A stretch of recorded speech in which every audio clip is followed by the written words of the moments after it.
பயனர்களுடைய தனி உரிமை பாதுகாப்புக்கு சந்தேகம் எழுந்ததால இந்தியா உட்பட பல நாடுகள் டிக்டாக்கை பேன் பண்ணியிருந்தாங்க. அதே போல கடந்த ஜனவரியிலையும் அமெரிக்காவும் இந்த செயலிக்கு தடை விதிச்சிருந்தாங்க.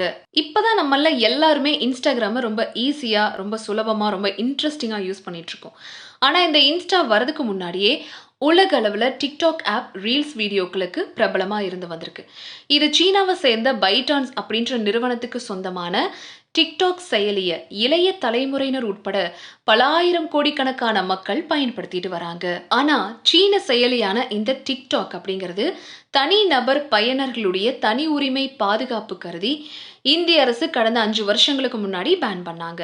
ஸோ டிக்டாக் மீதான இந்த தடையை இந்தியா நீக்கி இருக்கு அப்படின்ற செய்திகள் ஊர் முழுக்க தீயா பரவ ஆரம்பிச்சுது. இத பத்தி டிக்டாக் அல்லது அதன் தாய் நிறுவனமான பைட்டான்ஸ் இதுவரைக்கும் எந்த ஒரு அபிஷியலான அறிவிப்பையும் கொடுக்கல. இந்த நிலையில டிக்டாக் தடையை நீக்கும் எந்த ஒரு உத்தரவையும் மத்திய அரசு பிறப்பிக்கப்படல அப்படின்னும் அபிஷியலா அனௌன்ஸ் பண்ணியிருக்காங்க. அது மட்டும் இல்லாம இது போன்ற செய்திகள் எல்லாம் தவறானது அப்படின்னும் மக்களை தவறா வழி நடத்துது அப்படின்னும் இந்திய அரசு இதுக்கு மறுப்பு தெரிவிச்சிருக்காங்க.